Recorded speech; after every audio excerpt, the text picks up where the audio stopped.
In a quiet tree-lined suburb north of Atlanta, a two-story neo-colonial house stands as a monument to calculated anonymity.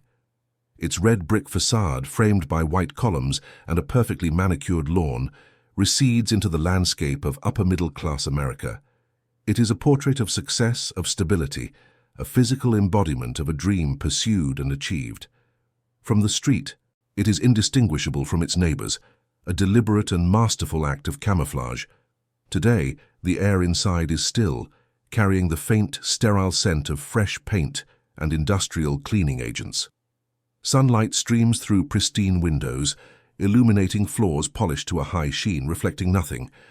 The rooms are cavernous voids, emptied by federal agents and auctioned by U.S. Marshals.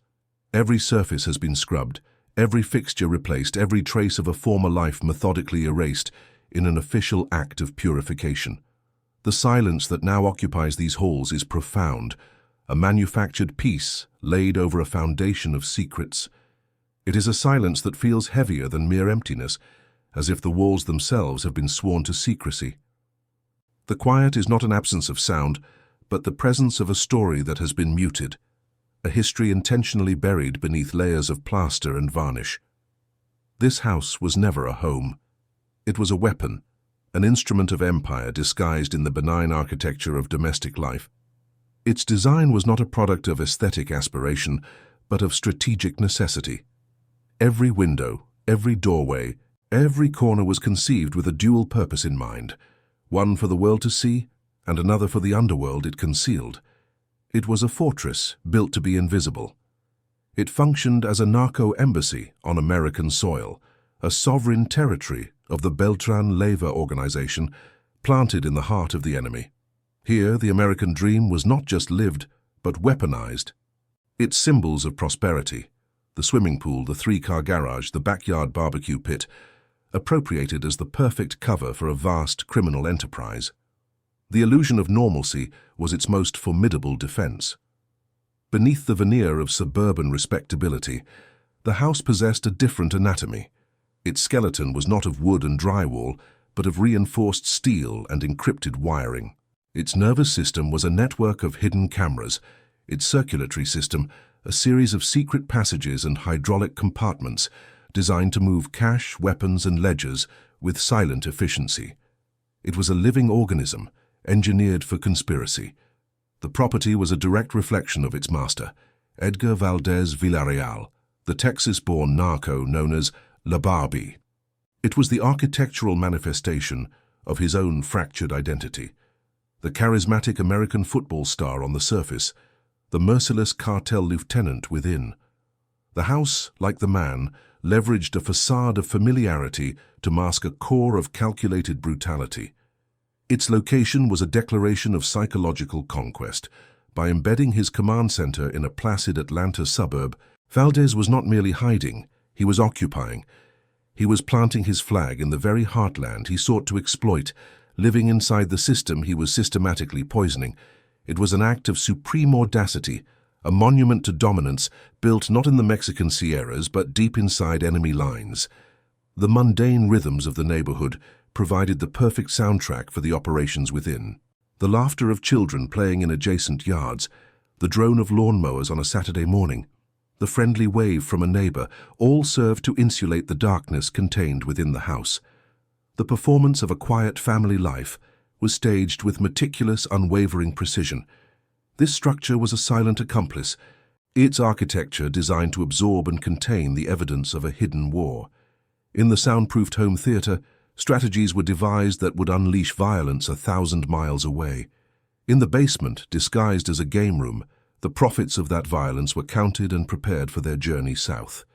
The house was a sterile laboratory, where death was orchestrated with corporate detachment. It was a stage built to project an elaborate fiction, a castle of normalcy built on a foundation of cocaine and blood. Its walls have witnessed the rise and consolidation of an empire that thrived on invisibility, an empire that fed America's insatiable appetite for narcotics from a command post hidden in plain sight. The structure remains, a silent testament to a truth few of its neighbors ever suspected. The federal seizure and subsequent auction were meant to be an exorcism, a cleansing of the property's tainted legacy. But a house that has held such secrets does not easily forget. Its memory is etched into the very foundation, a story of power, paranoia, and collapse that permeates the quiet air. Luxury was just the surface. What happened inside, few dared to know. To uncover the full story of the man who built this fortress and the empire he ran from within, subscribe for the next chapter in this investigation. Before it was a fortress, it was an idea, a phantom architecture born in the dust and duality of Laredo, Texas. This was the landscape that forged Edgar Valdez Villarreal, a terrain of invisible lines and perpetual crossings. Laredo was not just a city, but a state of mind, a place where American ambition and Mexican reality bled into one another, creating a hybrid culture of opportunity and danger. It was here, on the very edge of one world looking into another, that the blueprint for a different kind of life began to take shape. He was a product of this friction, a son of the American side who looked the part completely. On the football fields of United South High School, he was a star linebacker, celebrated for his aggression and all-American looks, fair skin, blue eyes, blonde hair. It was his coach who gave him the moniker that would follow him into infamy, La Barbie. A name born of innocent observation, it would later be repurposed, twisted into a brand of terror that played on the very dissonance of his identity. The path of the athlete, a clean trajectory toward college scholarships and a conventional life, began to fray at the edges. The allure of the gridiron was potent, but the pull of the underworld across the Rio Grande was stronger. The border was a porous membrane, and for a young man fluent in its codes, its language and its opportunities, the transition from legitimate ambition to illicit enterprise was less a fall from grace than a simple change of lanes on a familiar highway. His first forays into crime were small, calibrated to the rhythm of the border. He was a natural bridge, a logistical key who could unlock doors on both sides. He understood the American appetite and the Mexican supply chain with an intimacy born of lived experience. The early transactions were not yet stained with the large-scale violence to come, but they marked a definitive crossing of a moral threshold, a quiet decision to monetize the space between two nations. This dual existence created a deep fracture in his psyche. In America, he was the familiar white boy, yet his ambitions were now tied to a world that would always see him as an outsider. In Mexico, within the rigid, blood-bound hierarchies of the cartels, his American citizenship and appearance were a constant source of suspicion. He was an anomaly, a useful tool whose loyalty was perpetually in question. To survive and ascend in this new world, he understood he had to overcompensate. Acceptance was not something to be requested, it was something to be taken, and the currency of the cartels was not charm but brutality. He learned that loyalty had to be demonstrated through acts of uncompromising violence, that his American softness had to be burned away, replaced by a ruthlessness that would leave no doubt about his commitment to the cause. His ambition was not merely for wealth, which came quickly and in overwhelming volumes. It was for a kind of power that would erase the ambiguity of his identity. He craved validation, a status so absolute that no one would dare question his belonging. He began to cultivate his image with the same strategic precision he applied to his criminal operations, projecting an aura of calm corporate control that was itself a form of intimidation. He watched the established capos of the era build their monuments to power. In the mountains of Sinaloa and the deserts of Sonora, they erected opulent haciendas with private zoos, gold-plated fixtures, and columns of imported marble. These were loud, defiant fortresses, palaces built to broadcast their dominance over a territory they already controlled. They were declarations of kings in their own kingdoms. Valdez saw these structures for what they were, provincial and predictable. His vision was more audacious, more insidious. To build a castle in Mexico was to play by the established rules of narco aesthetics. The ultimate act of power, he reasoned, was not to dominate one's own territory, but to colonize the enemy's. It was to build a monument not in the wilderness, but in the very heart of the civilization one sought to subvert. The idea of a house began to form not as a home, but as a weapon. It would be a symbol of a deeper conquest. The target could not be Miami or Los Angeles, cities already saturated with the aesthetics of illicit wealth. The location had to be more subtle, more symbolic. It had to be a place that represented the core of the American dream, a place of quiet prosperity and manufactured innocence. Atlanta, Georgia, emerged in his strategic calculus. It was the logistical linchpin of the entire eastern seaboard, a nexus of highways and air travel, perfect for distribution. But it was more than that. It was the capital of the New South, a city that prided itself on its wholesome, family-oriented image. To plant a flag, there was to penetrate the enemy's psychological armor. The obsession crystallized. He would not build a gaudy palace that screamed of cartel money. He would build its opposite. He would appropriate the very architecture of American success, the neo-colonial brick facade, the manicured lawn, the three-car garage, and hollow it out. He would create a perfect replica of suburban respectability and turn it into a command center. This was the genesis of the Atlanta house. It was conceived as an act of profound psychological warfare. It would be a place where he could live inside the system he was poisoning, using its own symbols as camouflage. The desire for the house was not about comfort or luxury, it was about dominance. It was the need to prove he could not only infiltrate the American heartland, but thrive there, unseen. The structure would be a physical manifestation of his own divided self, the clean-cut American family man on the surface, the merciless cartel operator within. Every brick would be laid with this dual purpose in mind. The house would be a stage, a bunker, and a trophy. A quiet monument to an empire being built in plain sight. The dream was no longer about escaping Laredo or earning a place in the cartel. It was about achieving a form of power so complete that it became invisible. The house in Atlanta would be the silent epicenter of this power, a place where the American dream was not just lived but weaponized, its serene facade concealing the engine of a continental narco enterprise. It was an ambition born on the border, but aimed at the heart of a nation. Before a single shovel broke ground, the house already existed in his mind as a finished project, a perfect, anonymous fortress from which to wage a secret war. Its quiet suburban street would be the new front line.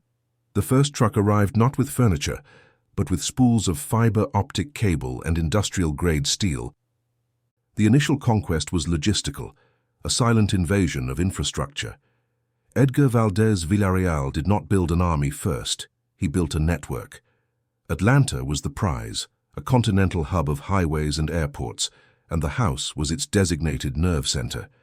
The first architectural modification was therefore invisible, a rewiring of the home's digital soul to create an encrypted, closed-loop communications system, independent and untraceable.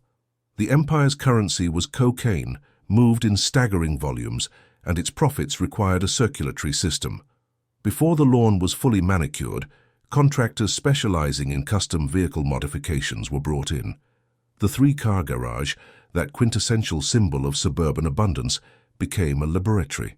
They installed false floors and hydraulic compartments in a fleet of nondescript SUVs and commercial vans, transforming them into mechanical mules. The rhythmic hum of the garage door was the sound of the treasury being opened and closed. As the distribution network solidified, connecting Atlanta to every major city on the eastern seaboard, the house began to develop its own internal anatomy of concealment. The initial design was hollowed out and repurposed. Walls were opened to install hidden conduits, and artisans were hired to craft furniture with secret cavities. A bookshelf in the study, a wine rack in the cellar, the base of a bed, all were engineered with a dual purpose, their benign surfaces masking voids designed to hold cash, weapons, and ledgers. The flow of money quickly outgrew these clever hiding spots, demanding a more centralized and secure repository. The basement, originally a space for storage and recreation, was excavated and expanded. A section was partitioned off, reinforced with concrete and steel, and fitted with a commercial bank vault door. Behind it lay a climate-controlled chamber, not for wine but for stacks of currency. The house was developing a fortified heart, a secret treasury beneath the foundations of a family home.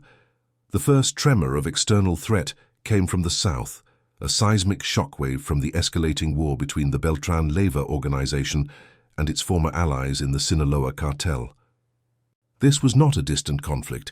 Its violence echoed directly into Valdez's operations, and his paranoia, once a strategic asset, began to calcify. The house, his sanctuary, now felt vulnerable. The period of subtle modification was over. The era of fortification had begun. His response was to harden the shell. Every window on the property was replaced with custom-milled, multi-layered ballistic glass, capable of stopping high-caliber rounds. From the street they were indistinguishable from the original panes, gleaming with the same placid suburban shine. But they had transformed the house from a residence into a transparent bunker, a place from which to see the world without fear of it striking back. Simultaneously, the home's nervous system was upgraded.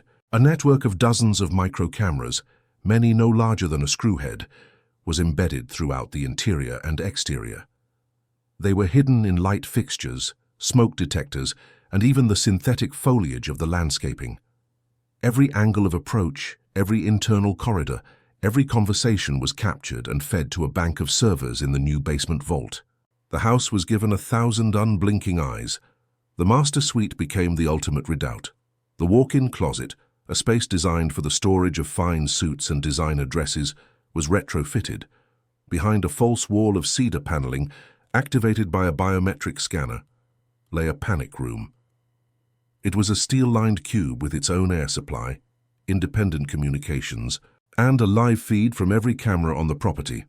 It was the architectural manifestation of a siege mentality. With his physical security assured, Valdez turned to expanding his operational capacity. The empire was growing, and its management required a corporate headquarters. A new guest wing was added to the property, a seamless extension of the original neo-colonial design. The construction was a public spectacle of prosperity, a visible sign of success that his neighbors could understand and admire. But the interior of this new wing was not designed for hospitality. It contained no bedrooms or guest lounges. Instead, it was a series of soundproofed conference rooms, a state-of-the-art communications center, and Spartan quarters for visiting lieutenants. It was here, in sterile corporate-like settings, that strategies were planned, territories divided, and death sentences issued. The guest wing was a facade built to house the machinery of conspiracy. The growth of the house was a direct chronicle of the growth of his power. Each new layer of security corresponded to a new level of threat. Each expansion of space corresponded to the conquest of new territory. The property was no longer just a base of operations, but a living document, an architectural diary written in brick, steel, and encrypted data, its narrative arc tracing a trajectory of escalating ambition and danger. As his control over the eastern United States became absolute, the house began to reflect a new motivation, not just security, but ego. The profits were no longer a logistical problem to be managed, but a force to be expressed. The detached, pragmatic operator began to indulge the instincts of a king. The house was to become not just a fortress, but a palace, its interior a testament to a power that believed itself to be untouchable. The original home theater was gutted. In its place, a far grander space was conceived, a private ballroom and screening room designed to awe. Floors of polished Italian marble were laid, and walls were paneled in rare dark woods. A custom-designed sound system was installed, powerful enough to host private concerts, while a retractable cinema screen descended from a coffered ceiling. It was a space built not for family movie nights, but for projecting an image of absolute dominance to a select, powerful audience. The luxury was a calculated display, a new form of armor. Where bulletproof windows protected against physical attack, imported marble and custom millwork were meant to intimidate rivals and seduce allies. It was a demonstration that he had transcended the grubby realities of the trade and achieved a level of sophistication that placed him beyond the reach of lesser men. The house was being taught to speak the language of dynastic wealth. This infusion of opulence was not merely cosmetic, it was woven into the fabric of the home's security. Priceless works of art were mounted on walls that concealed biometric safes. Antique Persian rugs covered pressure plates linked to the security system. The very aesthetics of luxury were weaponized, creating a layered defense where beauty and brutality were intertwined. The underground vault was expanded again, becoming a multi-chambered complex. One room was for currency, another for gold bullion and precious jewels, and a third, the most secure of all, held the servers that were the Empire's memory. It was a subterranean dragon's hoard, a physical concentration of the immense wealth being drained from the streets above. The house had now reached its final form. It was a perfect synthesis of its creator's fractured identity. The respectable suburban family home on the surface, the fortified command center in its bones, and the opulent palace in its heart. It performed all three functions simultaneously, a masterpiece of architectural deception. Its systems ran with silent, corporate efficiency. The air conditioning hummed, masking the sound of currency counters in the basement. The automated sprinkler system nourished the perfect lawn, while the encrypted satellite dish on the roof transmitted orders that would sow chaos 1,000 miles away. The structure was a self-contained universe, sealed and sovereign. From the outside, nothing had changed. It remained a portrait of quiet American success, its red brick facade radiating a sense of permanence and stability. The illusion was complete, a testament to the meticulous planning of a man who understood that the greatest power was the power to remain unseen. The mansion stood at the apex of its purpose, a quiet, humming engine of a continental narco enterprise. It was a material biography of its owner, each renovation a new chapter in his ascent, each luxury a testament to his vanity. The structure had become a monument, not to the American dream, but to its complete and cynical appropriation. Which detail best reveals the builder's vanity? The marble ballroom, the bulletproof windows, or the underground vault? The house had achieved its final, perfect form.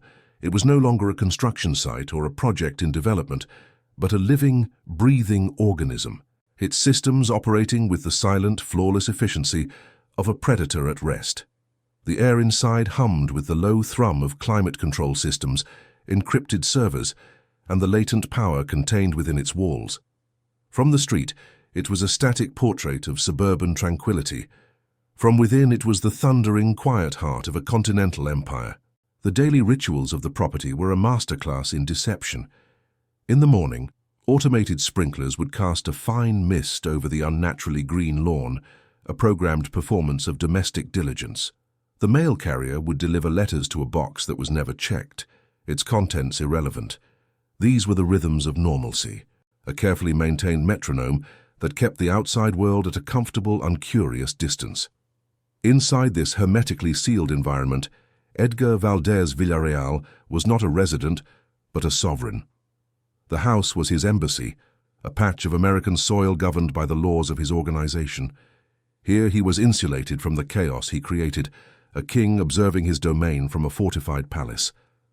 The rules of the surrounding neighborhood, the laws of the state of Georgia, the authority of the federal government, all ceased to have meaning the moment the garage door closed. His control was absolute, extending to the very air his few trusted employees breathed. A small, permanent staff moved through the halls with the ghostly quiet of professionals who understood that their purpose was to be invisible. They were part of the home's machinery, extensions of its security system, their loyalty bought with cash and maintained by fear. They polished the marble floors that concealed pressure plates and served drinks in rooms monitored by hidden microphones. The master of the house was a creature of routine, his days governed by a paranoid discipline. He would begin each morning not with coffee, but with a review of the previous night's surveillance footage, his eyes scanning the dozens of camera feeds displayed on a bank of monitors in the master suite. He was the chief warden of his own prison, perpetually watching for any sign of weakness, any hint of betrayal from both within and without. The nights were for theater. Lavish parties were a regular occurrence, but they were never celebrations. They were carefully staged productions of power, designed to intimidate rivals, reward lieutenants, and project an image of untouchable success. The guest list was a curated collection of the underworld's elite, men who traveled from Mexico, Miami, and New York to pay tribute and receive their orders in a setting of disarming opulence. These events unfolded in the grand ballroom, a space of polished marble and dark wood that absorbed sound and secrets with equal efficiency. A live band might play softly in one corner, while beautiful women hired for the occasion drifted through the crowd like expensive ornaments. every detail, from the vintage of the wine to the thread count of the linens, was a calculated message of dominance. This was wealth so profound it had become an aesthetic, a language of power spoken without words. But even as champagne flowed and laughter echoed off the coffered ceilings, the house remained on high alert. The staff were not merely waiters, they were bodyguards, their weapons concealed beneath tailored jackets. Valdez himself moved through the crowd with a practiced, easy charisma, but his eyes were constantly scanning, analyzing, assessing. He was the director of the play, but he was also its most vigilant audience member. The true business of the empire was never conducted amid the festivities. While guests mingled in the ballroom, select individuals would be quietly escorted to the guest wing, the corporate annex of the cartel. There, in soundproofed conference rooms devoid of any luxury, the real work was done. Territories were assigned, shipments were coordinated, and enemies were marked for death, all with the detached professionalism of a quarterly budget review. The garage door was the tireless muscle of this dual existence. It would open to admit a gleaming black Cadillac carrying an important guest, its arrival a moment of public spectacle. Hours later, it would open again, this time for a nondescript commercial van, its interior loaded with vacuum-sealed bricks of cash, beginning its long, silent journey south. The electric hum of the motor was the sound of two worlds colliding and separating on command. Below the surface, in the climate-controlled silence of the basement vault, the empire's profits were processed with industrial precision. Teams of money counters worked in shifts, their hands a blur as they sorted and stacked mountains of currency. The soft whir of the counting machines was the house's true pulse, a constant rhythmic reminder of the sheer scale of the operation it concealed. At the center of it all was a man, profoundly alone. Surrounded by allies, employees, and the trappings of unimaginable wealth, Valdez was isolated by the very power he had accumulated. He could trust no one, for every smile could mask a threat. Every friendly gesture, a potential betrayal. The fortress he had built to protect himself had become a cage of his own making. The bulletproof windows, once a source of security, now served as a constant reminder of his confinement. He could look out at the serene, untroubled world of his neighbors, the children riding bicycles, the couples walking their dogs, but he could never be a part of it.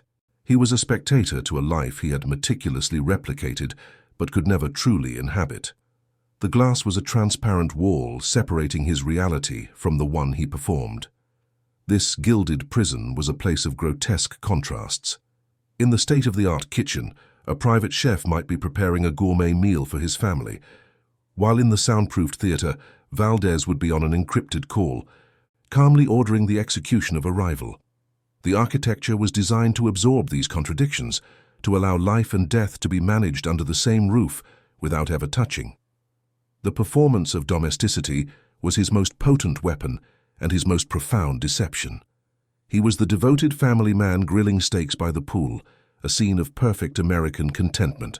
But the barbecue pit was custom-built with a hidden compartment for firearms, and the laughter of his children in the yard was the soundtrack to a business that created orphans by the thousand. The mansion's most critical function was as an archive. The servers in the subterranean vault were the empire's memory, a flawless, incorruptible record of every transaction, every conversation, every strategic decision.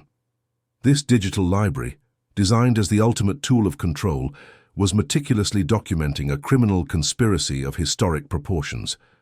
The house was not just a witness, it was the primary chronicler of its own crimes. At the apex of his reign, invincibility felt like a physical state, a permanent condition. The systems he had built were so perfect, so efficient, that the possibility of failure seemed like a distant abstraction. He had colonized a piece of America and turned it into his personal kingdom, and he believed his rule was absolute. The house, in its silent brick and steel perfection, reinforced this delusion. This absolute confidence was the first crack in the foundation. The fortress, designed to eliminate all external threats, had blinded its master to the dangers growing within. The hubris born of total control is a subtle poison, one that erodes judgment and encourages the belief that one is beyond the reach of consequence. The house had become an echo chamber, reflecting back only an image of its owner's omnipotence. The very elements that made the property an ideal fortress also made it a perfect target. Its status as the central node of the network meant that all lines of communication, all flows of money, all key personnel eventually led back to this one, quiet, suburban address. The fortress was not a hiding place. It had become a beacon, its steady, predictable rhythms an irresistible signal to those who were patiently watching from the shadows. The constant traffic of vehicles, though discreet, created patterns. The sheer volume of encrypted data flowing from the property's satellite dish left a digital footprint. The illusion of normalcy, so meticulously maintained, was itself a kind of anomaly in a neighborhood where nothing of consequence ever happened. The house was a silent scream in a quiet room. The man inside believed he was living between two worlds, the master of both. He failed to understand that he was a foreigner in each. In Mexico, he was the American outsider who had to prove his worth through savagery. In America, he was a ghost, an imposter living a stolen life, his entire existence a fragile performance. The mansion stood as a monument to this grand deception. It was a testament to a power that had achieved a state of such perfection that it could no longer see its own reflection. The reign was absolute, the treasury was full, and the king was secure on his throne, unaware that the walls of his castle were patiently recording the evidence that would bring it all crashing down. The first sign of decay was not a tremor in the empire, but a stain on a ceiling. In a second-floor guest bathroom, a small brownish map of moisture began to spread from a corner, the result of a slow, imperceptible leak in the roof. It was a minor, domestic flaw, the kind of imperfection that exists in any house. Yet in this meticulously controlled environment, it was an anomaly, a quiet insurrection of nature against a structure built to defy all external forces. It was a sign that the seal was no longer perfect. The first human crack appeared 1,000 miles away, in a dusty border checkpoint in Arizona. A low-level driver, a peripheral figure in the vast distribution network, was arrested during a routine traffic stop. In his truck, beneath a false floor packed with frozen produce, agents found 50 kilograms of cocaine. The man was a minor node in the system, easily replaceable, but in his panicked confession, he mentioned a name he had only heard whispered. A powerful, untouchable American who ran everything from a city in the East. This news reached the Atlanta house not as a shockwave, but as a faint, distant vibration. It was treated as a logistical problem, a minor cost of doing business. But for Edgar Valdez Villarreal, it was a dissonant note in a perfectly composed symphony. His paranoia, once a strategic instrument for anticipating threats, began to change its frequency.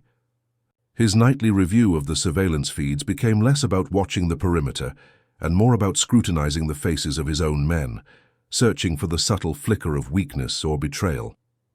The strain began to manifest in the human architecture of the house.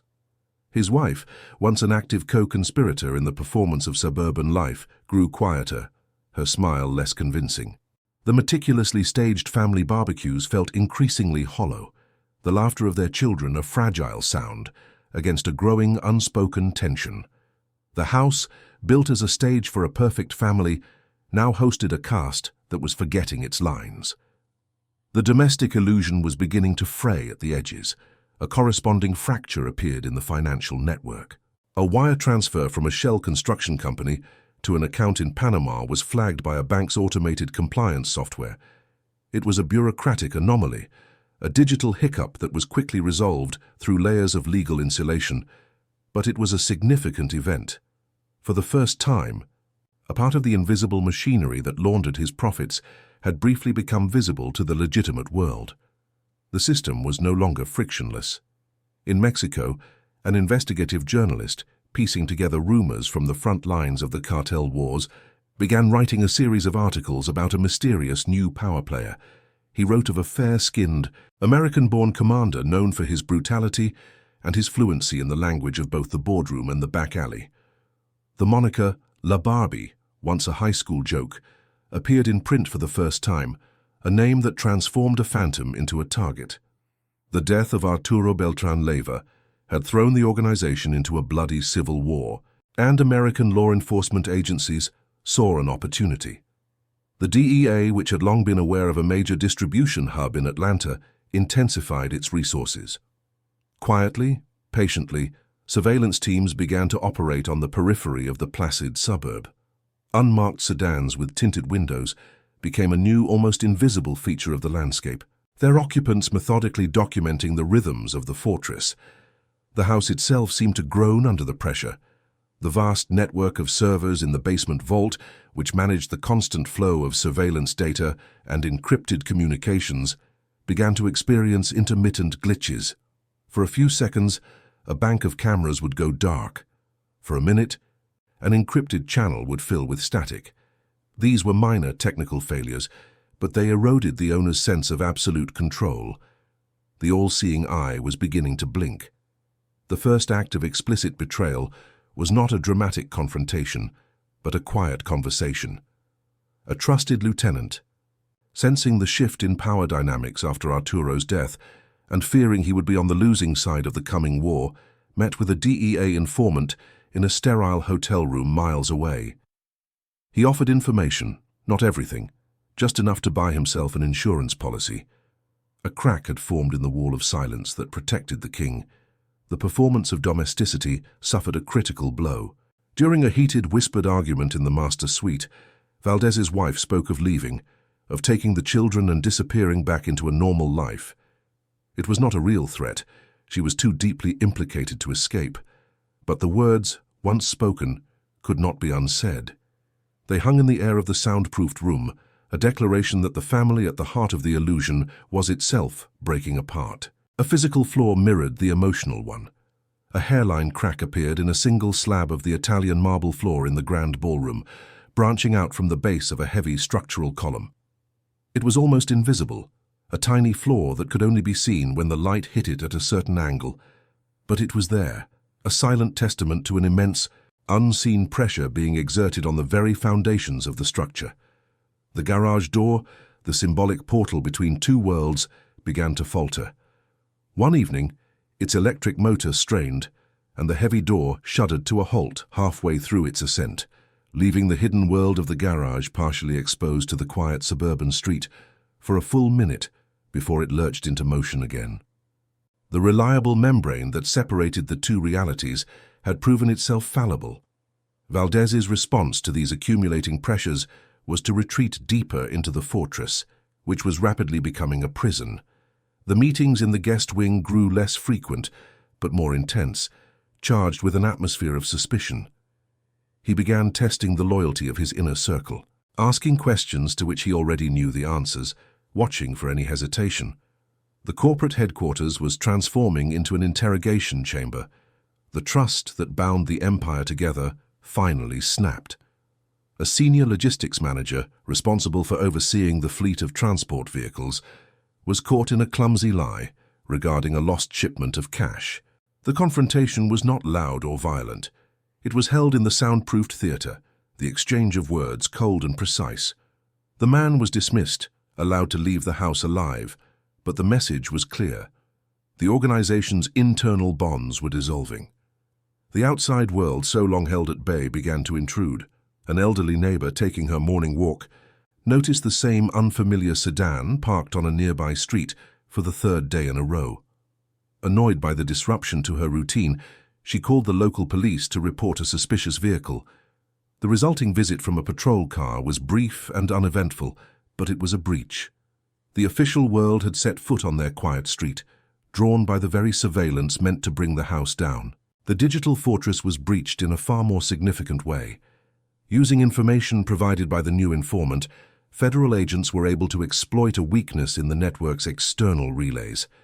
They could not access the live camera feeds or decrypt the voice communications, but they could monitor the volume and flow of data. They saw massive, encrypted files being uploaded to servers in Mexico in the dead of night. They had their proof. The house was not a home, but a command center. Deep in the subterranean vault, the climate control system sputtered. For several hours, the temperature and humidity rose, a subtle shift in the atmosphere that threatened the crisp integrity of the millions in currency stored there. The failure was quickly rectified, but it was a potent symbol. The heart of the empire, the very source of its material power, had experienced a moment of weakness, a brief, suffocating fever. The rebellion from within the family unit escalated. Using a disposable cell phone, Valdez's wife made a call to her sister in another state. It was a brief, tearful conversation, a desperate whisper about fear and isolation.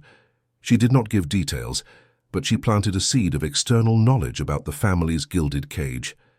It was an act of emotional treason, a crack in the facade of familial solidarity.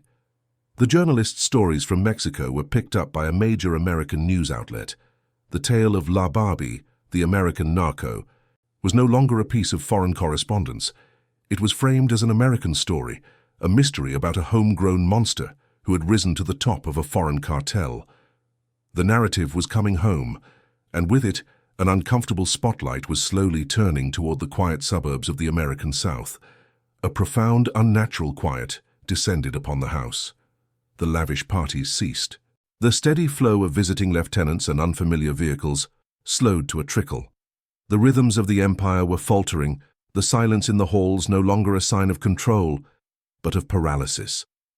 The cracks in the walls, in the family, and in the organization were no longer isolated fractures. They were beginning to connect, tracing a web of decay that threatened to bring the entire edifice crashing down. The end did not arrive as a slow decay, but as a sudden, overwhelming force. It came in the blue-gray light of dawn, announced not by a whisper, but by the percussive thud of helicopter blades beating the quiet suburban air into submission. On the ground, a convoy of black, unmarked tactical vehicles had materialized on the street, sealing it off from the waking world. The house, for all its surveillance and paranoia, was surrounded before its digital eyes had a chance to register the threat. The first violation was the front door. The solid oak, a symbol of welcome and security, was splintered into 1,000 pieces by a battering ram. Simultaneously, windows on the ground floor, once impervious sheets of ballistic glass, shattered inward from the force of flashbang grenades, their concussive blasts echoing through the marble-floored foyer. The meticulously maintained seal between the two worlds was not breached. It was obliterated. A flood of men in tactical gear, their movements precise and economical, poured into the structure. They were a disciplined virus, spreading through the house's circulatory system of hallways and corridors with a single purpose: to neutralize and dissect. They moved past the trappings of luxury with professional indifference, their heavy boots scuffing the polished dark wood floors, their weapons sweeping over walls paneled in imported silk. The home's aesthetic armor meant nothing to them. The invasion was methodical, a systematic inversion of the house's purpose. Every room designed for concealment was now a target for exposure.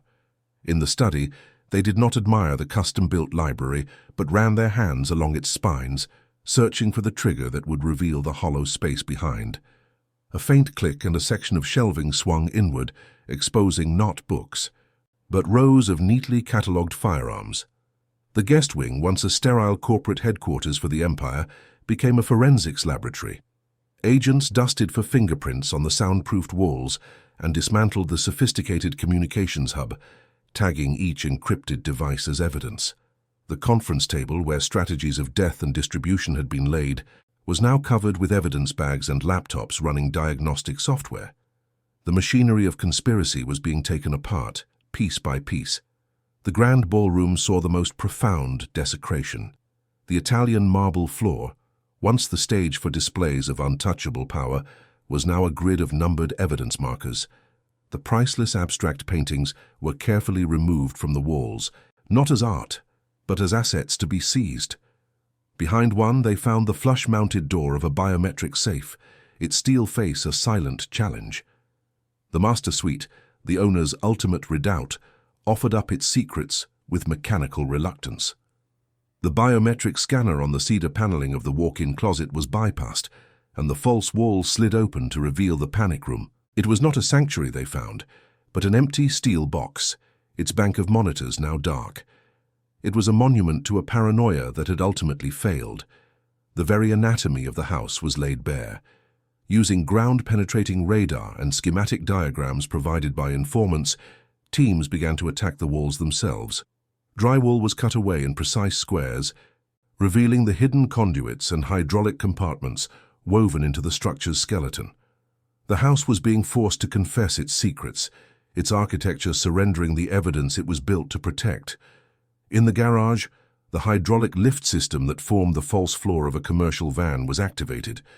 The platform rose with a low hum, exposing a cavernous space designed to hold hundreds of kilograms of contraband. The mechanism that had served as the tireless muscle of the distribution network performed one last time, this time for an audience of federal agents. The focus of the entire operation then descended into the basement. The game room was stripped of its pretense. The pool table and wet bar pushed aside to clear a path to the massive steel vault door. This was the heart of the fortress, the final layer of defense. A specialized team brought in thermal lances and diamond-tipped drills, and the slow, grinding work of breaching the treasury began. The sound of the drill was a surgical scream that filled the entire house, a final, agonizing violation of its engineered silence. For hours the noise continued, a relentless assault on the last bastion of secrecy. The agents above worked through the sound, cataloging, tagging, and dismantling the Empire's material remains, turning a home into an itemized list of its own crimes. When the vault door finally swung open, it revealed not a dragon's hoard of glittering gold, but something far more potent, the Empire's memory and its fuel. On one side, pallets of currency were stacked to the ceiling, the profits of 1,000 poisoned lives. On the other, a rack of humming servers blinked with cold green lights, the incorruptible digital archive of the entire conspiracy. The brain and the heart of the operation were exposed together, captured in a single, climate-controlled room. The agents who entered the vault moved with a quiet reverence, not for the money, but for the scale of the evidence before them. They began the painstaking process of removing the servers, the digital ghost of the Empire, and bagging the cash, the physical manifestation of its power. Upstairs, the house was a hollowed-out carcass. Wires dangled from holes in the ceiling where hidden cameras had been extracted. Sections of the floorboards were pulled up, exposing the encrypted cabling beneath. The rich smell of wood polish and imported leather had been replaced by the sterile, acrid scent of fingerprint dust and industrial solvents. The symbols of power had been stripped of their authority. The home theater's projector screen was slashed to check for hidden compartments behind it. The custom wine cellar was emptied, each bottle logged as a potential asset. The entire property was being rendered impotent, its luxury and its security systems turned into a collection of inert objects in a government inventory. As the sun set, casting long shadows through the shattered windows, the house stood silent once more. But this was not the controlled sovereign silence of its prime. It was the vacant, violated quiet of a tomb that had been looted. The performance was over, the stage had been torn down, and the illusion of normalcy had been shattered beyond repair. The structure remained, but its soul had been exorcised. It was no longer a fortress, a palace, or a home. It was a crime scene, a monument not to power, but to the hubris of a man who believed he could build a fortress so perfect it could contain its own contradictions.